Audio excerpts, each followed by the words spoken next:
ശബരിമല സ്വർണ്ണക്കൊള്ളക്കേസിൽ കൂടുതൽ ശാസ്ത്രീയ പരിശോധനകൾ നടത്തുമെന്ന് പ്രത്യേക അന്വേഷണ സംഘം. സ്വർണ്ണപ്പാളികൾ മാറ്റിസ്ഥാപിക്കപ്പെട്ടോ എന്ന വിക്രം സാരാഭായ് സ്പേസ് സെന്ററിലെ ശാസ്ത്രജ്ഞൻ സാമ്പിളുകൾ ശേഖരിച്ച് പരിശോധനകൾ നടത്തുന്നുണ്ടെന്ന് SIT ഹൈക്കോടതിയെ അറിയിച്ചു. അന്വേഷണത്തിൽ ഹൈക്കോടതി തൃപ്തി രേഖപ്പെടുത്തി. മാധ്യമങ്ങൾ അനാവശ്യ സമ്മർദ്ദം ചെലുത്തുകയാണെന്ന് SIT കോടതിയിൽ പറഞ്ഞു. അന്വേഷണ ഉദ്യോഗസ്ഥർക്കെതിരെ കുപ്രചാരണങ്ങൾ നടത്തുന്നത് നീതിന്യായ വ്യവസ്ഥയെ അട്ടിമറിക്കുമെന്ന് കോടതി നിരീക്ഷിച്ചു.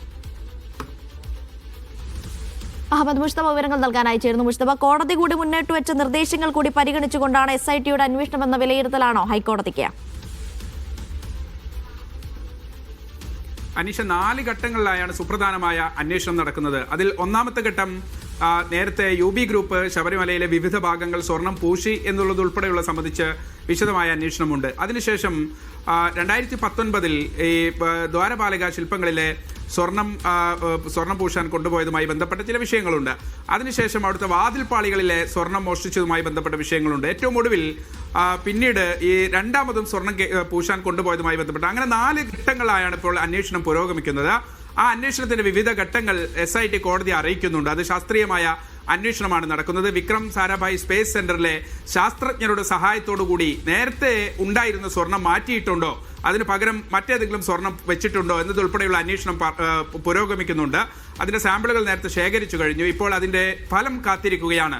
ആ ഫലം കൂടി വന്നാൽ കുറെ കൂടി ഗൗരവമായ വസ്തുതകൾ പുറത്തു വരുമെന്നാണ് പ്രതീക്ഷ എന്നുൾപ്പെടെയുള്ള കാര്യങ്ങൾ SIT ഹൈക്കോടതി അറിയിക്കുന്നുണ്ട്. രണ്ടാമതൊരു കാര്യം, ഈ സംശയമുള്ള പ്രതികളുടെ ബാങ്ക് അക്കൗണ്ട് വിശദാംശങ്ങളും ഫോൺ രേഖകളും പരിശോധിച്ചു വരികയാണ്. ഇതിനകം തന്നെ സംസ്ഥാനത്തിന് പുറത്തേക്ക് അന്വേഷണം കൊണ്ടുപോകാൻ കഴിഞ്ഞിട്ടുണ്ട്. വളരെ വിപുലമായ അന്വേഷണമാണ് നടക്കുന്നത്. കുറേ അധികം ആളുകളെ 181 സാക്ഷികളെ ഇതിനകം തന്നെ അവരെ ചോദ്യം ചെയ്യുകയും അവരുടെ മൊഴിയെടുക്കുകയും ചെയ്തിട്ടുണ്ട്. അത്തരത്തിൽ വളരെ വിപുലമായ ഒരു അന്വേഷണമാണ് നടക്കുന്നത് എന്ന കാര്യം കൂടി കോടതിയിൽ SIT അറിയിച്ചിട്ടുണ്ട്. ഒപ്പം തന്നെ മാധ്യമങ്ങളിൽ വരുന്ന ചില തെറ്റായ വാർത്തകൾ, അത്തരത്തിലുള്ള വാർത്തകൾ ഈ അന്വേഷണത്തെ ഏതെങ്കിലും തരത്തിൽ സ്വാധീനിക്കുന്നത് സംബന്ധിച്ച ഒരു ആശങ്ക SIT കൃത്യമായി തന്നെ ഹൈക്കോടതിയിലുള്ള ഇന്നത്തെ ഇടക്കാല റിപ്പോർട്ടിൽ പങ്കുവച്ചിട്ടുണ്ട്. എന്തായാലും ഈ റിപ്പോർട്ട് കൂടി പരിശോധിച്ച ശേഷമാണ് ഈ അന്വേഷണ റിപ്പോർട്ടിൽ കുറെ കൂടി തൃപ്തി ഹൈക്കോടതി രേഖപ്പെടുത്തുന്നത്. ഭയാശങ്കയ്ക്ക് ഇടമില്ലാത്ത വിധം, ഏതെങ്കിലും തരത്തിൽ സ്വാധീനത്തിന് വഴങ്ങാത്ത വിധം SITയുടെ അന്വേഷണം മുന്നോട്ട് കൊണ്ടുപോകുന്നു. അത് ഇതുവരെ നടന്ന അന്വേഷണ പുരോഗതിയിൽ കോടതി തൃപ്തി രേഖപ്പെടുത്തുകയാണ്. മാത്രമല്ല, വളരെ പ്രധാനപ്പെട്ട ചില വിമർശനങ്ങൾ കൂടി കോടതി ഇന്നത്തെ ഉത്തരവിൽ വ്യക്തമാക്കുന്നുണ്ട്.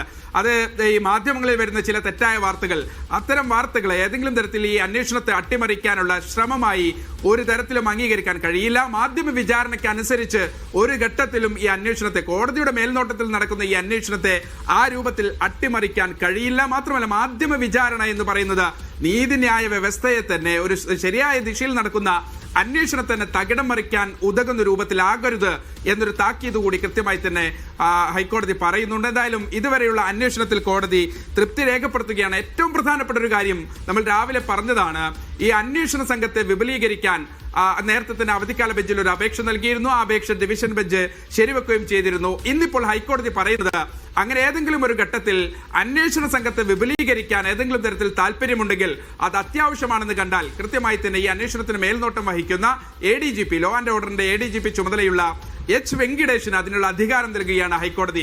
സമയാസമയങ്ങളിൽ അത്തരം ആവശ്യങ്ങളിൽ ഉചിതമായ തീരുമാനമെടുക്കുകയും അത് റിപ്പോർട്ട് വഴി ഹൈക്കോടതിയെ അറിയിക്കുകയും ചെയ്യണമെന്നും ഹൈക്കോടതി പറയുന്നുണ്ട്. എന്തായാലും ഈ അന്വേഷണം പൂർത്തിയാക്കാൻ നമ്മൾ നേരത്തെ രാവിലെ പറഞ്ഞതുപോലെ 6 ആഴ്ചത്തെ സമയപരിധി കൂടി ഹൈക്കോടതി നീട്ടി നൽകുകയാണ്. കൃത്യമായ ദിശയിലാണ് അന്വേഷണം മുന്നോട്ട് പോകേണ്ടത്.